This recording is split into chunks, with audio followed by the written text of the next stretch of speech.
Thanks for coming tonight, everybody. I appreciate you joining us for this downtown lecture. Let's start with a question. I think it's a basic question, but let's start with it nonetheless. How did the Cascade Range form? Our Cascade Mountain Range. You want me to draw you a map, Crick? This is Washington, Oregon, Northern California, Nevada, Idaho, Montana, Pacific Northwest. And the Cascades look something like this. It's a north-south trending mountain range with beautiful stratovolcanoes. Mount Rainier, Mount St. Helens, Mount Adams, Mount Baker, and so on. Yes, I'm Washington-centric, but these Cascades go all the way down to Northern California. We're here in Washington, and you're sitting in an auditorium right here in Ellensburg, Washington. And so the Cascades are to the west of us, and here's Seattle, Washington on the other side. So the basic question is, how did the Cascade Range form? And you're looking around at each other right now like, don't we all know that? Like, we all took Geology 101. That's a pretty simple answer, isn't it? Well, yeah, I think it is. And I've been teaching 101 for 4 decades, so I think I can do this really quick. Let's do it together. What's the geologic answer for how the Cascade Range formed? Well, we have an active plate boundary. We have 2 tectonic plates. They're colliding. One's an oceanic plate, the Juan de Fuca plate. It's thin, dense crust. And that moving ocean plate starts to subduct at a trench about 55 miles offshore. That's the Cascadia Trench. This is the ocean, the Pacific Ocean. Here's the beginning of our subduction journey. And this continental plate, the North American plate, that's us underneath this auditorium. That's the North American plate that's moving the opposite direction. So thin, dense crust is colliding with thick, more buoyant crust. This is the result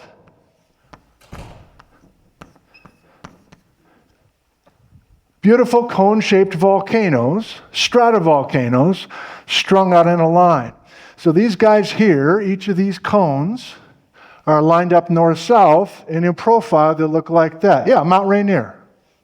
And without the subduction of the oceanic plate, we would not have any of these active volcanoes. That's the Cascades that everybody knows around the world. If you take a geology class, you talk about a convergent oceanic versus continental plate boundary, and it's the Cascades for sure.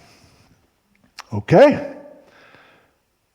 Is that the end of the lecture? No, this is an hour lecture, so I want to go much deeper than that. And I want to explore some new concepts that I've learned in the last 2-3 years, and especially this past winter. So I think a more interesting way to phrase the question, instead of how did the Cascades form, is when did the Cascade Mountain Range start to form and why? Okay. So, are we just talking about the cones? And this is a volcanic arc, by the way. A volcanic arc, an arc meaning a line. So this is a line of volcanoes, the Cascades. It's a volcanic arc. Good. In map and cross-section. Let's go way over here to Little Blackie. And I'm looking west right now. You guys are looking east. But when you're done with this lecture tonight, you're going to go out the west doors. And in twilight, you'll be able to see the skyline. And that's the Cascades. You'll be going right out to your car and seeing in the dim light the jagged profile of the Cascade skyline. Ellensburg looking west to the profile of the Cascades. Let me draw a cartoon of that skyline. It's rugged. There's peaks, there's valleys, there's ridges, there's plateaus up there. And then above that serrated landscape, almost like a spaceship, almost an extraterrestrial thing plopping down on that rugged skyline, that's the stratovolcanoes. So, first point tonight, when I talk about the Cascades tonight, I don't want to focus on the cones. You know why? Because the cones themselves, whether it's Mount Rainier or Mount Adams or Mount Baker or Mount Hood or Shasta, they are less than 1 million years old. Less than 1. They are babies compared to the history that's locked in this rugged landscape down below. So this is where I want to go tonight. I want to look at these often overlooked Cascade bedrock layers. There's lava flows, there's granites, there's other things that have all sorts of history to them. And it's in this rugged low country that's going to give us our answers tonight about why, how, and when the Cascade Volcanic Arc got established. And I want to put some numbers down here.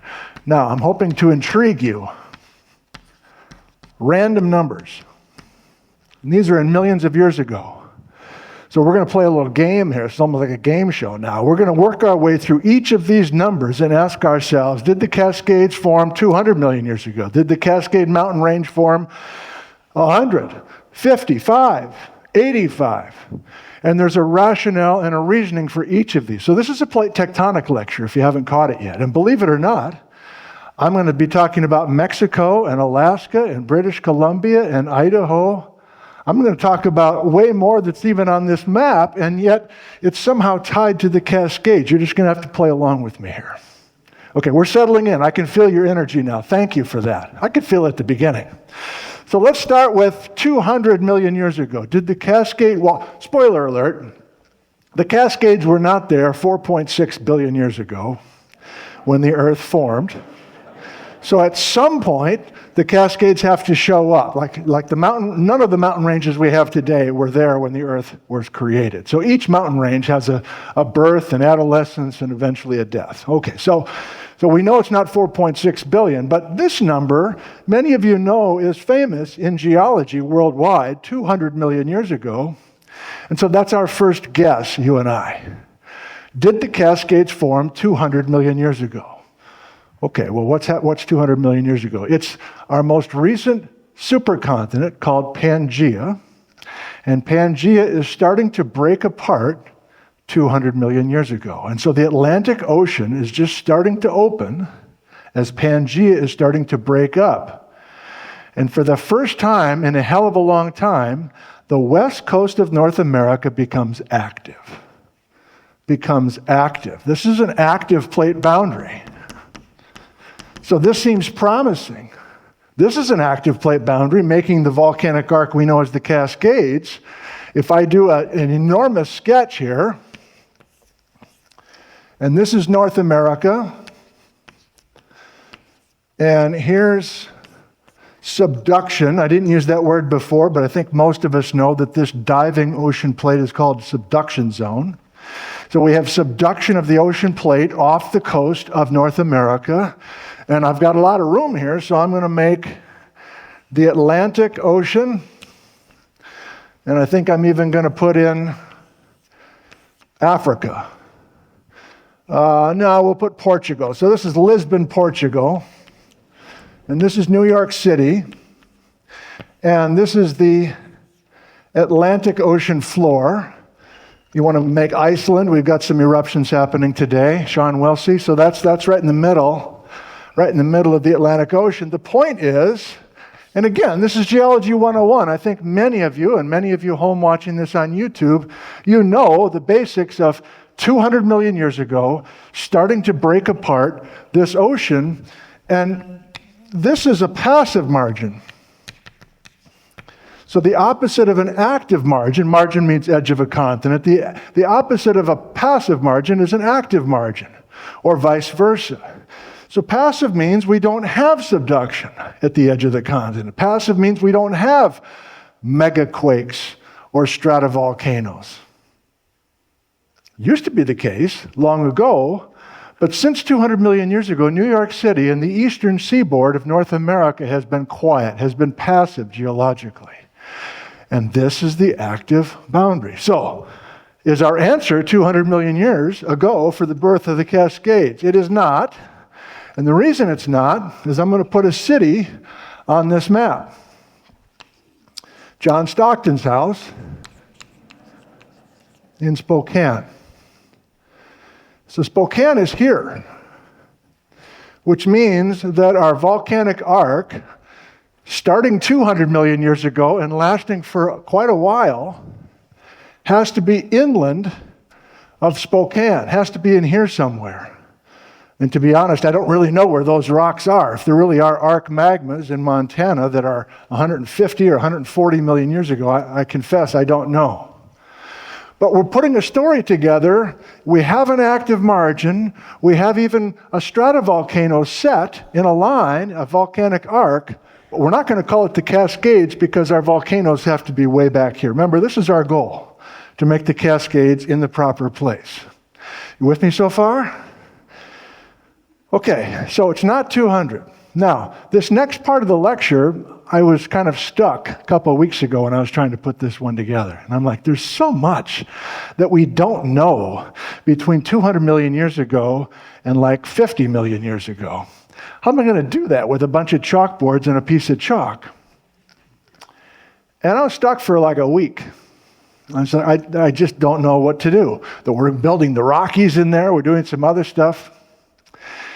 And then I started watching interviews that I did last summer. And I did a live interview on YouTube with Basil Tikoff from the University of Wisconsin. And I'd forgotten the detail and the juicy stuff that was in that conversation with Basil Tikoff. He's been studying Idaho for 25 years.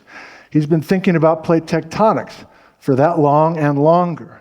And so the next few moments here are going to be based on my conversation with Basil. And he's the first to admit there's open questions. We're not exactly sure all the detail, but I like the way this holds together, so we're going to go for it. You ready? We're still working on when are we starting this earliest days of the Cascade Volcanic Arc. All right. We flash forward to 125 million years ago. And Basil, I won't say Basil anymore, but you know what I'm talking about. The next 10 minutes is Basil. So what happens about this time, how do I do this with the notebooks? Hang on. Yeah, I'm going to erase this. So let's make a new sketch and realize that we have a volcanic arc prior to 125 million years ago. Let's build it over here. And we had Spokane, right? And we had a volcanic arc to the east of Spokane. I'm not even going to draw it because we don't exactly know where it was. But now Basil says,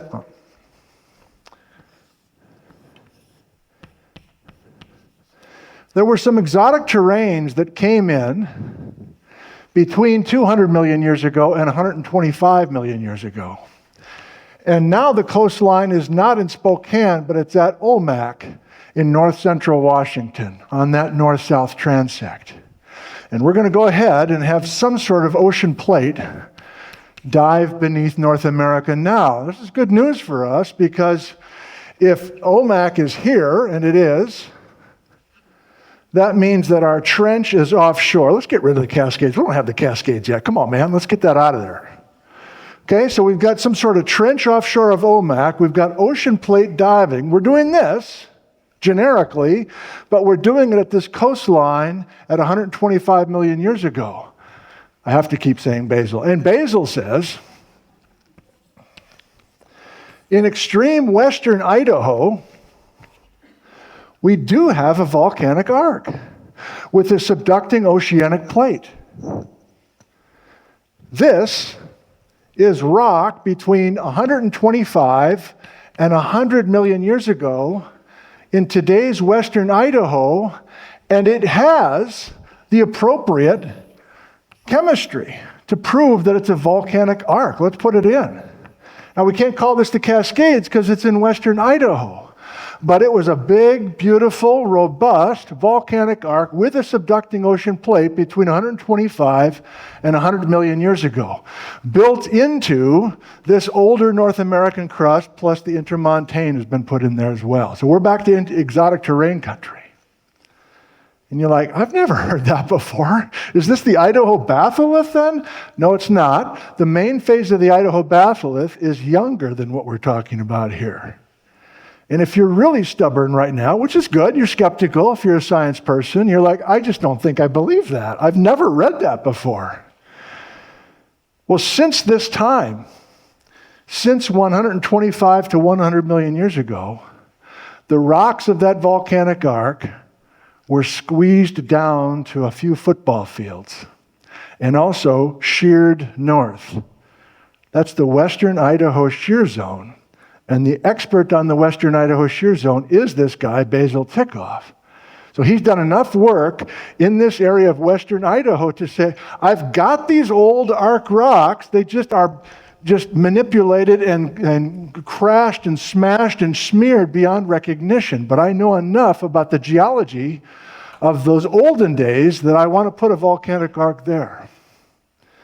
Okay, so we're inching our volcanic arc. It's not the Cascades, but we're getting it closer and closer to the place that it needs to be.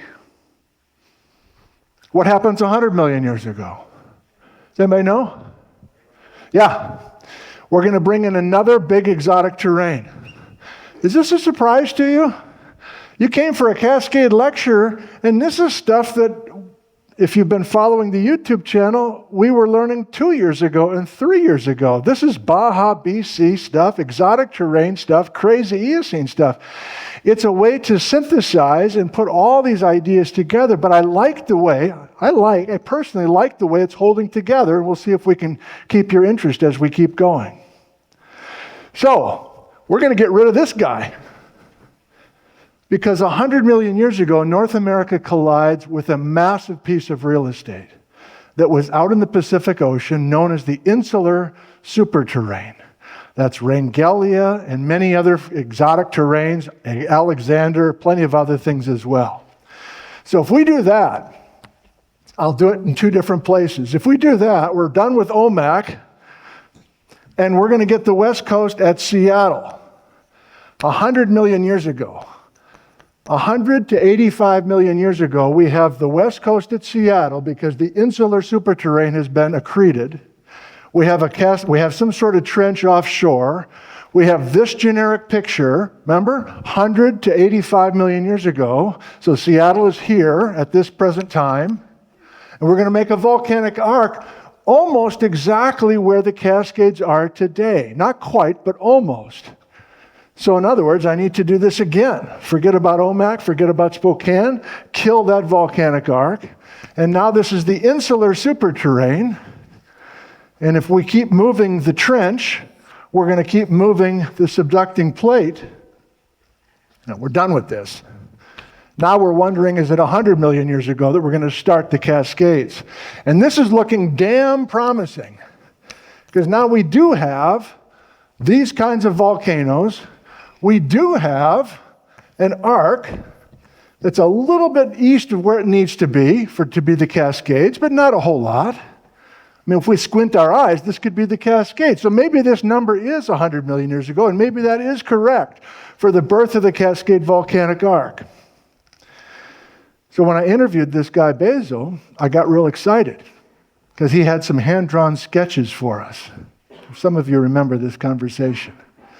And I asked, when I looked at his little hand-drawn sketch, where can I go find those rocks, Basil? Like, you're drawing a volcanic arc right in my backyard here in Ellensburg between 100 and 85 million years ago, built right into the insular superterrane. I want to go see those rocks. And Basil Tikoff said, well, you're going to have to get in a helicopter and go up to Juneau, Alaska to find those rocks. And just in that moment, I thought, oh yeah, I'm talking to a Baja BC guy, and those rocks that on his east-west cross-section were right in our backyards, beautiful cascade-looking rocks, are going to be sent in the next chapter between 85 and 55 million years ago, are going to be sent north. I got a bunch of professional images coming for you in maps if you're getting tired of the chalk routine. But the idea is that we have our Cascade arc, but we're going to cut it out with an X-Acto knife, and we're going to move this entire volcanic arc out of the chalkboard. We're going to move it north up into the sky, up to British Columbia and even Alaska. Those rocks still exist. Those volcanic arc rocks still exist between 100 and 85 million years ago, but they were moved north. And so I need to slow down slightly because we have an interesting dilemma on our hands. How do I want to do this? I want to get rid of this now and draw a separate map for you. This is where it gets good. And I think even the most experienced students of our learning together will be surprised by a couple of these things. At least I'm hoping you are. So during this 85 to 55, so remember I'll write it here now because I want to slow down, make sure I'm careful. Between 85 and 55 million years ago, there's two things going on simultaneously. We're moving a lot of rock north. That's the Baja BC part of this. And we're thickening Idaho. So what started this whole investigation back last summer is that I loved the simplicity of the story that I actually started teaching, that before the Cascade Volcanic Arc got established, there was a simple volcanic arc in Idaho that was older than the Cascades. And the story that I wanted to be true, because it was nice and simple, is that there was a volcanic arc in Idaho, and the rocks of the Idaho Baalith record that old Cascade scene. And then Seletia, a large igneous province, gets added to the Pacific Northwest. It clogs the trench, and suddenly this arc dies, and this new arc gets established where the Cascades are today. I wanted so desperately for that to be true. But all through August and September, I kept interviewing on YouTube different people who knew a lot about Idaho geology, and not one geologist said, oh yeah, the Idaho Baalith between 85 and 55 million years ago is arc magma. Not one said it.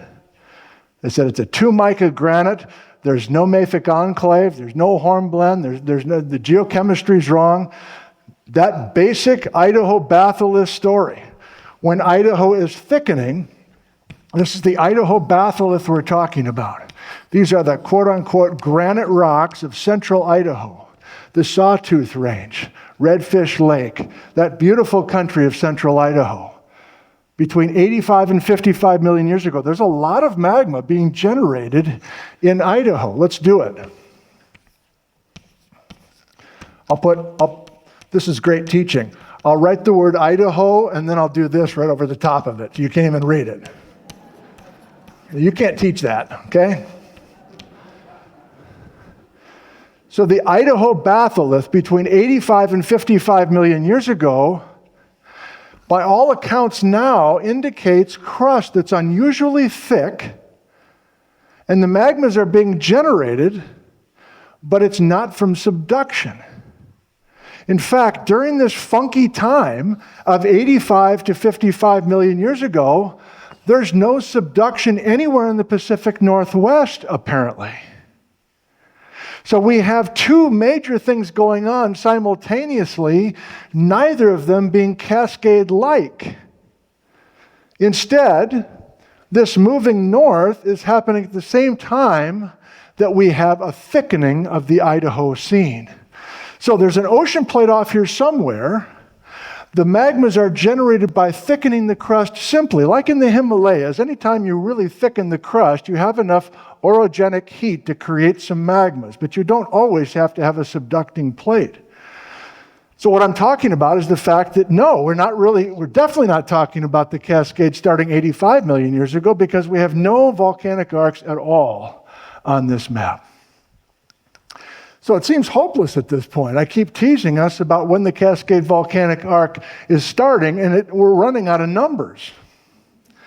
It turns out the Cascade Volcanic Arc in the Cascade Mountains is one of the youngest mountains we have on the planet. One of the youngest and the hottest.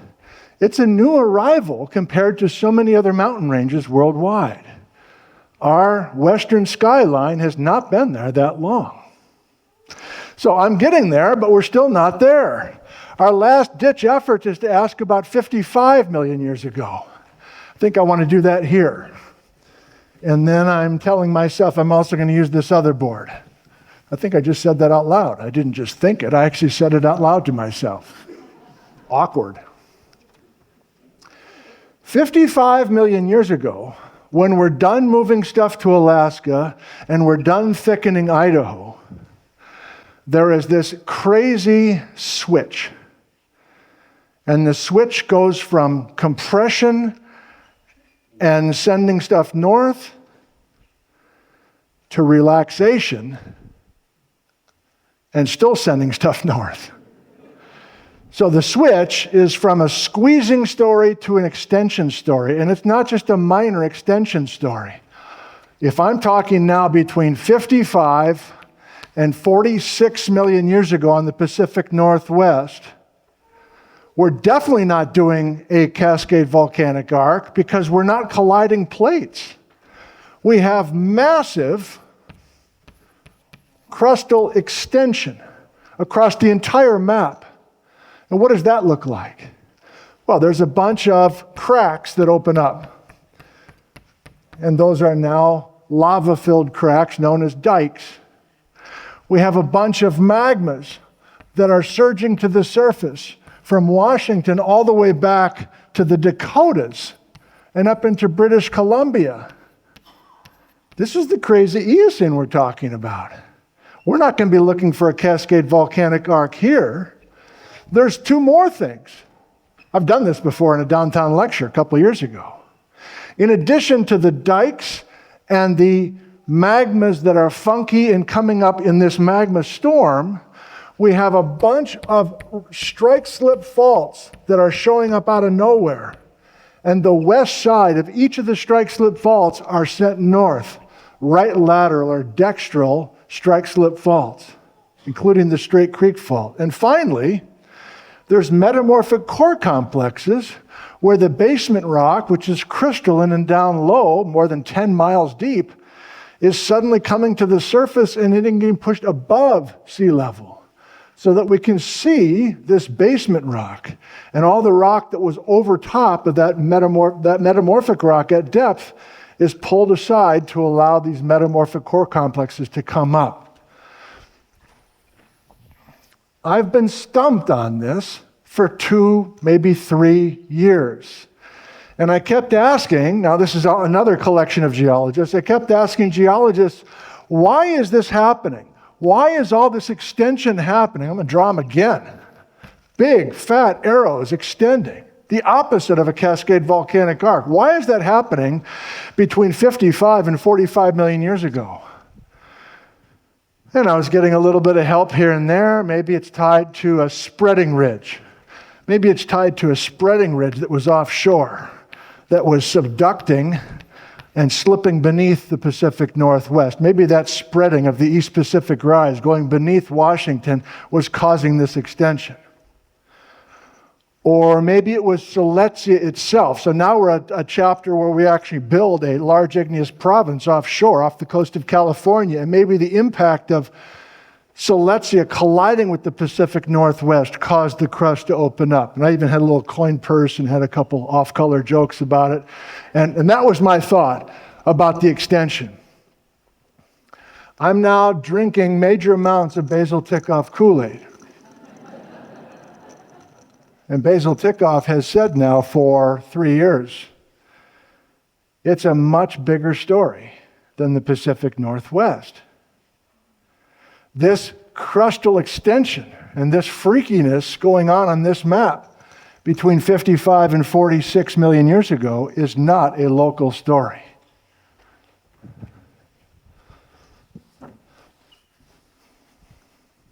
It's going to get wild.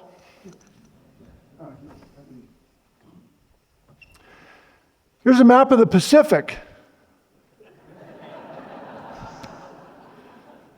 Hawaii's in the middle, 8 islands, the Hawaiian Islands. There's a seamount chain that goes underwater. And most of us know that there's a major bend in that seamount chain. If you look through the water of the Pacific Ocean, you can see that kink in the seamount chain. That's the Hawaiian hotspot, relatively stationary and a moving Pacific plate. So something happened 50-ish million years ago, between 55 and 46 million years ago, out in the Pacific Basin. You're like, okay, what? There's an oceanic trench off the coast of New Zealand. There's an oceanic trench off the Marianas Island. There's an oceanic trench near Japan. There's an oceanic trench lining the Aleutian Islands of Alaska. It's early in the work, but folks who've been studying these trenches say these trenches with a subducting ocean plate are all starting to subduct simultaneously, 50-ish million years ago. Sometime between 55 and 46. There's a global choreography of apparently slab pull, where somebody underground is pulling on this Pacific Ocean floor and yanking it gradually but steadily to the west and having it disappear down this half of the Ring of Fire. And you're like, what are you doing? I want a Cascades lecture. Now you're talking about frickin' New Zealand? What are you doing? Can you put these two things together? Why is our neighborhood dramatically extending about the same time that all of this stuff is happening on the other side of the Pacific, and the Pacific plate is getting reorganized and suddenly changing its direction? Maybe our dikes and Eocene magmas and strike-slip faults and metamorphic core complexes by Chelan, over by Bald Mountain, over by Idaho, up to Kamloops, down to wherever. Maybe our local stuff is happening in response to a major Pacific Basin reorganization. That's cool. We're not there yet, but that's enough tantalizing clue that there might be a tie halfway around the world with some of the local geology that we're seeing and have worked out in the last few years. Last part of the chalkboard is easy, because we're going to get to the number that's right. And many of you who have been part of the learning community all winter have known this all along. The Cascade Volcanic Arc started 46 million years ago. And why did it start 46 million years ago? We accreted Seletia, a large igneous province, which you just heard from me is not that big a deal. There's some local effects of accreting Seletia we'll see in some photographs and some images. But the main idea is that we eventually accrete all of this real estate west of Seattle, west of Portland, and all this stuff here is added roughly 50 million years ago, and the trench, the Cascadia Trench, gets set up offshore of Washington and Oregon's coast, and we need it, don't we? We've been waiting for it. 46 million years ago, for the first time, we have the Cascade Volcanic Arc in the proper place at the proper time. A good old-fashioned volcanic arc. So we can get rid of all the rest of these numbers and realize that there's 46 million years of history recorded in the rugged foothills underneath these beautiful snow cones. Let's go to the arc. Think about the volcanic arc. And I'll try to make this as fast-paced as possible. I think we just want to hit the same concepts again, but now we need the beautiful visuals, this provided by Ken Clark, University of Puget Sound. There's our volcanic arc, just like we saw it on the chalkboard. In fact, better, right? Our volcanic arc. And this animation from Tanya Atwater 40 years ago shows this story beautifully. We've been asking tonight, do we have different generations of this arc at different places at different times? And the answer is yes, if we're willing to consider all of the exotic terrain accretions we've had in the last 200 million years. Beautiful image of Washington. This is the Cascade Range, north-south, right through here. Ellensburg, right today, this auditorium sits in this beautiful little valley, the Kittitas Valley of central Washington. Cindy Shaw from the Tri-Cities gives us a nice cartoon adding some of the different batches of magma. But this is Cascades now. This is just the last 46 million years, a much younger time frame than what we've been talking about tonight. The rugged stuff, we need some photos, don't we? So Gary Paul is with us tonight. Backcountry Gary has provided all sorts of wonderful images. Yes, Gary Paul.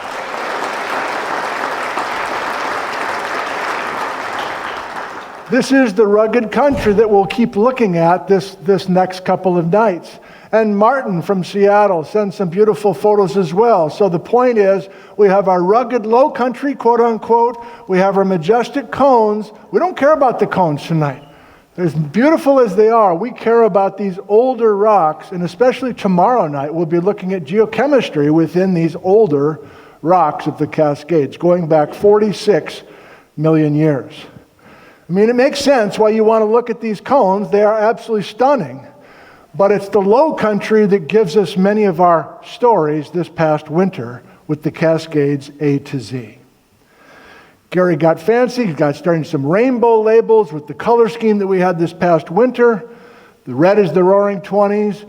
Green is the 30s. More coming on that. But we're still just emphasizing the rugged nature in the low country. That's where the history of the Cascade Volcanic Arc resides. But tonight we went way earlier than the Cascade Volcanic Arc. We went back to Pangia. This is a map of the planet today. But if we close the Atlantic Ocean, this is the exact configuration of our most recent supercontinent, Pangia, and you'll notice Spokane on the west coast. As we start to break apart the Appalachian Mountains, and we have Africa getting away from North America, we start opening the Atlantic Ocean floor. And suddenly, the west coast of North America, with no Washington, by the way, with no Washington, is starting to show up 180 million years ago. Tanya again, animation. We had the leading edge of North America, the active edge, where we do have subduction on occasion. But it's not that simple. Actually, there's all sorts of translation as well, not just a head-on collision of ocean plate beneath continent. Oh my God, do we need more? I guess so. The people love this one. It's a cartoon, it's easy to follow, it's fast-paced. We're breaking up Pangaea supercontinent into present-day configuration. Spreading centers, the Mid-Atlantic Ridge, very famous down the middle of the Atlantic Ocean. We're good. Geology 101. Geology 101, if we look at the ocean floors of the world, there's age patterns, and the different colors are different ages, red being very young rock, basalt rock, compared to blue. One more, but I happen to like this one a lot. This is South America rifting away from Africa, and we can now see the leading edge. We can see the active margin here on the west coast of South America versus the passive margin here, the Brazil side of South America. Same's true for North America, same idea. But is it as simple as just simply having ongoing volcanic arc geology all up and down the west coast of North America for 200 million years? Maybe in my Geology 101 classes, but not tonight. This ain't Geology 101. So we start talking about the old volcanic arc history in Idaho. And yes, Basil was the guy that broke this open for me as I was asking about between 85 and 55 during the main phase of the Idaho Baalith, whether it's the Atlanta lobe or the Bitterroot lobe, are those volcanic arc rocks? And the answer is no. Everybody says no. So these are the actual sketches that Basil was brave enough to share on that live stream. 125 million years ago, he's not sure the name of the ocean plate. I don't think we care. It's subducting beneath Idaho, but please note that he also has strike-slip motion. And if you're decent at reading diagrams like this, you'll notice that before 100 million years ago, Basil and others are confident that the west side of the strike-slip faults are moving south towards Antarctica. And starting 100 million years ago, there's a switch, and everybody starts moving north on the west side of each strike-slip fault, which is still happening today, of course. So there's major unsung narratives, if you go back this far, with the history of the western edge of the North American continent. But Basil's getting us to the western Idaho shear zone, the edge of the continent, and some old volcanic arc rocks. And Rich Gashnag also studying the Idaho batholith a fair amount. These are arc rocks, volcanic arc rocks with a subducting ocean plate before 100 million years ago in today's western Idaho. But then we collide with an even bigger piece of real estate, the insular superterrane. Basil's got that one for us as well. Here's Baja BC, also labeled insular, intermontane, old North America. Here's the western Idaho shear zone. We're removing and detaching an old plate that used to subduct before 100 million years ago. That's lost. We're not going to think about that now. Please notice the arrows have switched. And now, just like today, we have everybody on the west side of each strike-slip fault moving north. This is dextral or right lateral motion. And this thing is eventually going to be headed north to Alaska. So yes, we do have old volcanic arc signatures, old volcanic arc magmas, way east of the Cascades. We just have to be clever about knowing where and when to look. And the Idaho batholith, you've heard it a few times now, I won't say it too much more. The Idaho batholith, the most of the Idaho batholith is too young for this volcanic arc story. Too young for this volcanic arc story in Idaho. This is Karen Siglock and her graduate student Edward Clinette. And all I want you to notice is that about 100 million years ago, we have a major collision in western Pacific Northwest country. And then we're going to start to move all this stuff all the way up to Alaska. And Karen wants it to start a little bit younger than 85. But this is coming from tomography data down in the mantle. The net result is a massive amount of northward movement. And it's hard to ignore that at this point. Many people have tried, but it's hard to ignore that amount of northward movement with paleomagnetic data and geology bedrock data up in Alaska. So of course, I'm going to Baja BC. Surprise, surprise. And the whale is migrating north up the coast between 85 and 55 million years ago. These are cartoons from Darrell Cowan, University of Washington, more than 25 years old now. And this bedrock, which was down in New Mexico originally, is heading north. And please remember, during this time, we're thickening the Idaho story. We're making an orogenic plateau in central Idaho. The main rocks of the Idaho batholith are being formed by not subduction means. And we're doing this northward motion at the same time. And we even have subduction off the west coast of the insular superterrane as this whale is swimming north. It's complicated for sure, but fun to try to take these narratives and weave them together in one lecture. If you then look at the Alaskan geology, you have to acknowledge that much of that bedrock of Alaska was much further south originally. These are some very simple line drawings from Stephen Johnston, who had the Great Alaskan Terrain Wreck, where his story is taking these original exotic terrains that are linear.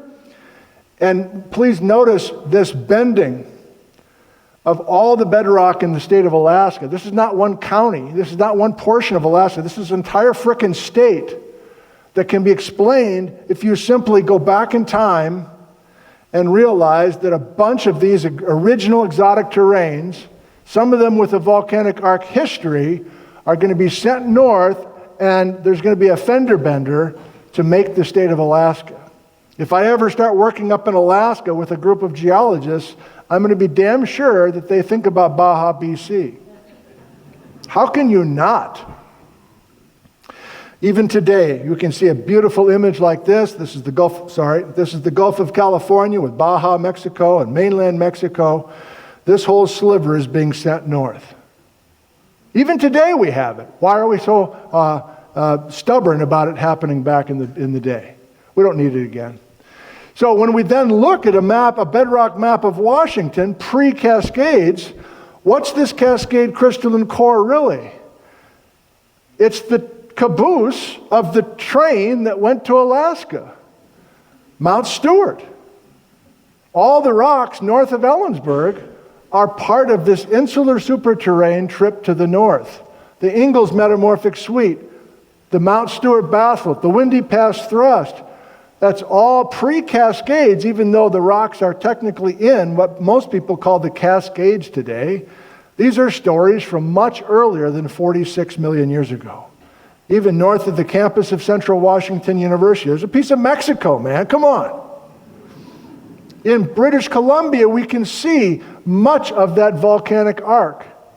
The Coast Plutonic Complex is the volcanic arc from 100 to 85 million years ago. It was down here and even points south, and now it's north of the border. So here's Basel one more time with a sketch showing the insular moving north, the intermontane moving north. Depending on who you talk to, this entire sketch is moving north. That's mega whale, and that's some sort of major translation fault to the east of Idaho, but let's not go there. So I'm going to move past these, and Bob Hildebrand stuff, I'm moving past it. We know Baja BC now. We know that's a major part of this story, pre-Cascades. And some of our 125 to 100 million year old plutons are now up by Fairbanks, Alaska, and Whitehorse, Yukon. Final sketch from Basel. Not quite yet. This is the Idaho Baalith, which is not volcanic arc. Everyone agrees. Not volcanic arc. Not volcanic arc. We're doing other things during this time, including thickening the crust along a rotational story where around Orofino, Idaho, we're thickening the crust at its maximum amount, and that's where we have the most robust portions of the Idaho Baalith. Finally, we get to maybe the star of the show today because we are right before the birth of the Cascade Volcanic Arc, and this is where things just go nuts. And the story you heard from the chalkboard is that they're not just going nuts locally in the Pacific Northwest, they're going nuts throughout the Pacific Basin, maybe the globe. So here are the names of the trenches that are all initiating their subduction. It's all the same plate. It's the Pacific Plate going down the tubes at each one of these trenches simultaneously. Why are they all starting 50 million years ago? What was happening here before 50 million years ago? Nobody seems to have an answer. To be honest, I don't even really know the data to suggest that 50 roughly is the time when we initiate this subduction. But as Mike Eddy from Purdue University has said a couple of times, this business about studying the initiation of a subduction zone down a trench is one of the last major tectonic questions we have. And I think he's going to continue to work on that.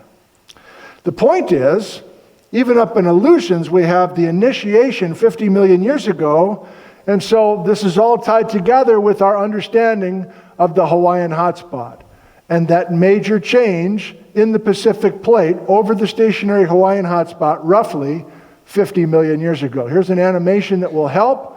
We'll start in a cross-section of shield volcano after shield volcano. Most of us are comfortable with this. Hawaiian hotspot building the Hawaiian island chain.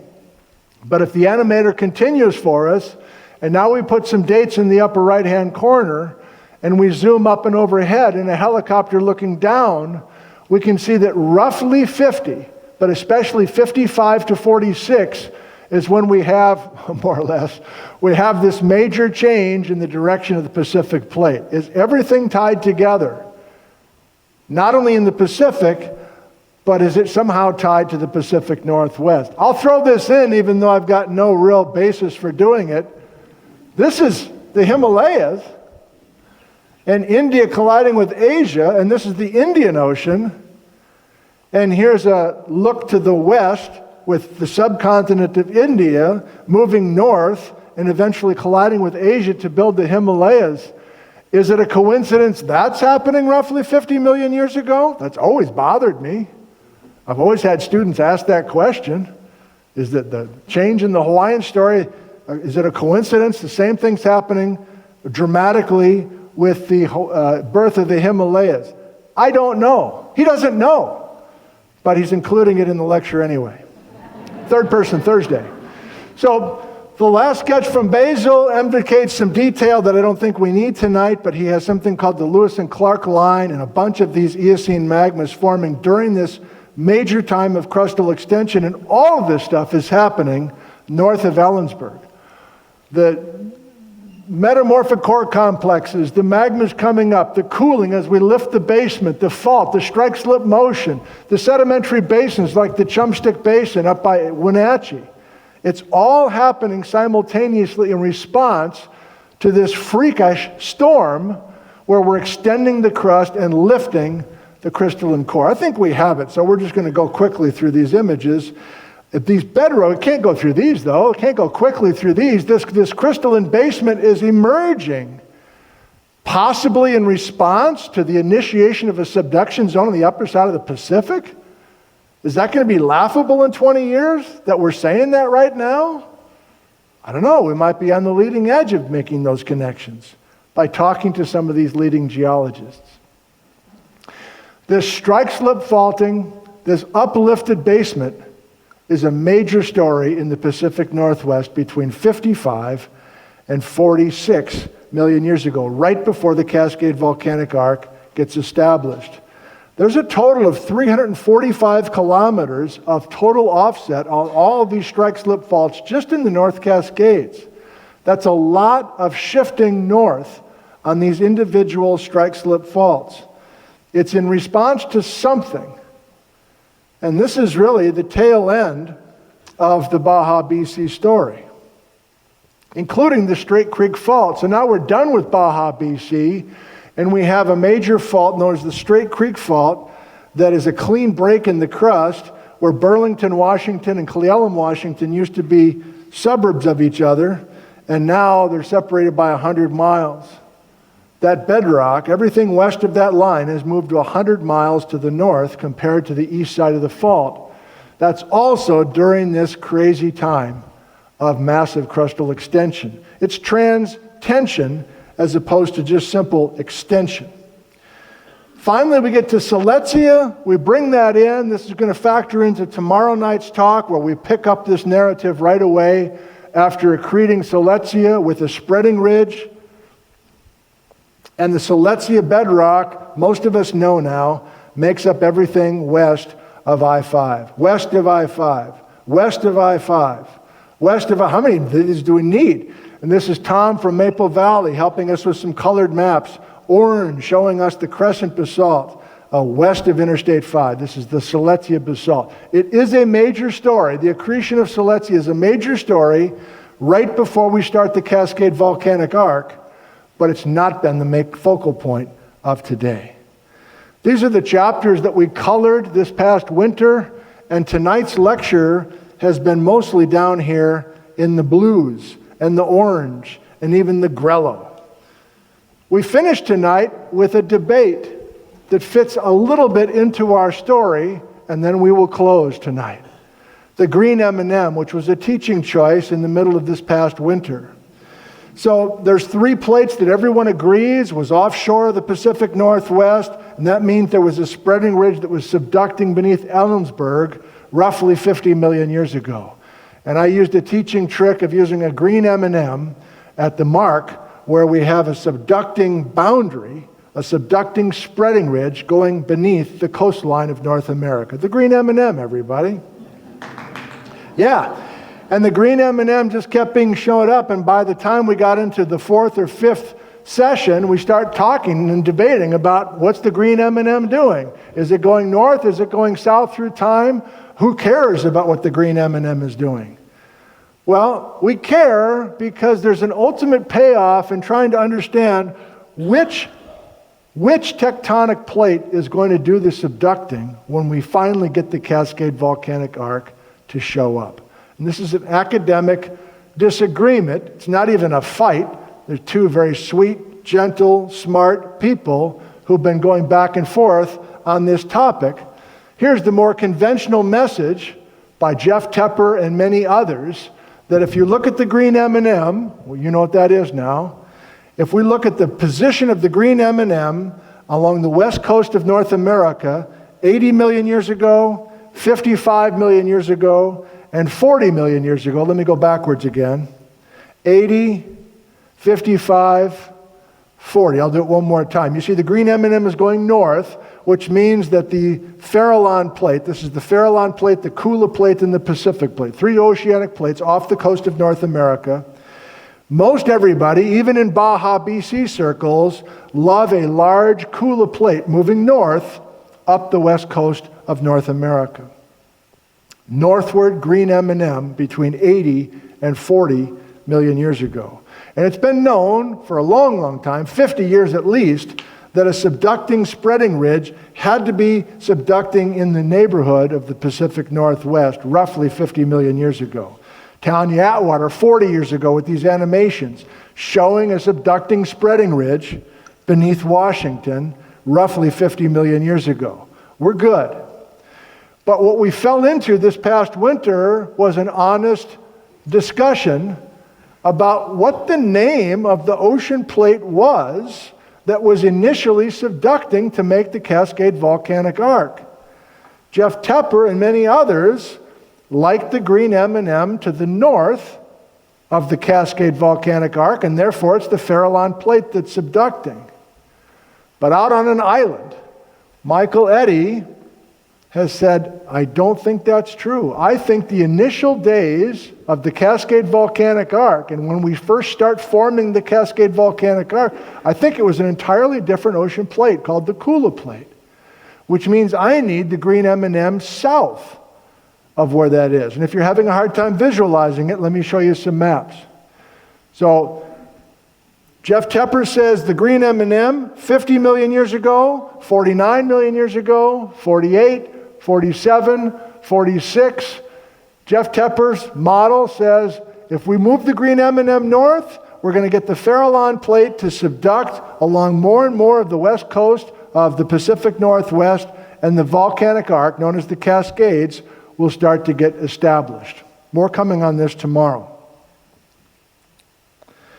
And the Seletia accretion is a big part of that story, of bringing the green M&M to the north. Jeff Tepper also says, I personally like a major jag or jog of the spreading ridge itself. And we can have Seletia offset from another part of the spreading ridge. We can play with those geometries, but Jeff Tepper's group says, well, I want that green M&M moving north through this time, right before we initiate the Cascade Volcanic Arc. Farallon Plate. So what is Mike Eddy saying?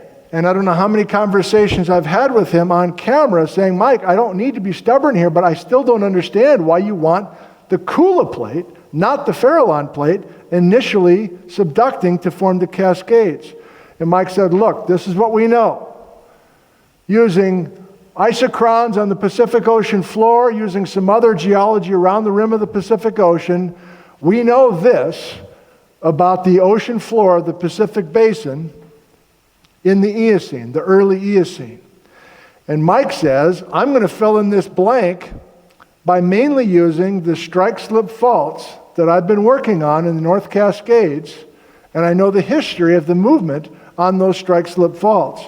And Mike Eddy says, if I have major acceleration and even brand new strike-slip faults in northern Washington and going up through BC and Alaska, I need a major ocean plate offshore moving north rapidly. And I have a hard time understanding why those strike-slip faults are doing so much dextral motion if we don't have a big ocean plate to the north. And you're like, I don't see the connection. Well, Mike says, I'm going to use the whole Pacific Basin, including that change in the Hawaiian hotspot chain. You see, we go from 70 million years ago to 20 million years ago. And along the western margin of North America, Mike likes a yo-yo. He likes all sorts of near-trench magmas in the north, and then by 48 million years ago, he's got them down south in southern Oregon, and then he's got them moving back north again. And so on his maps, Mike Eddy's maps, he says, today there's a green M&M north of Vancouver Island. And here's Washington, and here's Oregon. 55 million years ago, I proposed that the green M&M is off the coast of Vancouver Island. And here's the spreading ridge with Seletia on one side and Yakutat on the other. 51 million years ago, everybody, including Tepper and everybody else, agreed that there's near trench magmas on Vancouver Island 51 million years ago. We know where the green M&M is. But Mike Eddy says, I want a major jump of the green M&M to almost the California state line on the southern margin of Seletia. And I'm going to accomplish that jump to the south. In other words, he's moving the green M&M south, not moving it gradually north. And he wants it down this far south because he has all sorts of strike-slip motion north of that. And so he needs this Kula plate driving beautifully to the north. And when you get down to that level of detail, you can take a place like Bald Mountain, which has some beautiful granites that many of you might know in western Washington, and it seems like there's a difference of opinion about the significance of this Bald Mountain pluton. Both Mike Eddy and Jeff Tepper agree that there's not an oceanic slab beneath this area when this magma was being generated. But as we'll see tomorrow night, Jeff Tepper likes this as part of a break-off belt, and Mike Eddy likes this as a near-trench magma. Two very different tectonic stories coming from the same beautiful hiking area. So, Mike Eddy, green M&M, 48, 42, and get it back up here by 35 when we shut off the Straight Creek Fault. I know we're in the weeds now. I know we're in the weeds. But we've gone from big, broad Geology 101 questions down to this level of detail with scientific papers that have been coming out just in the last few months, let alone the last few years.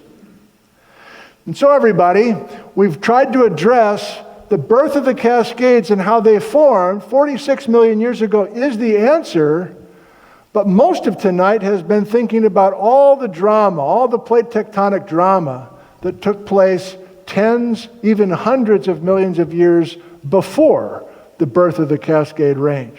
But now that we've got the Cascade Mountains started and formed beautifully, if you come back tomorrow night, we'll look at some changes within that 46 million years. Thank you all for coming tonight. I appreciate it very much. Thank you.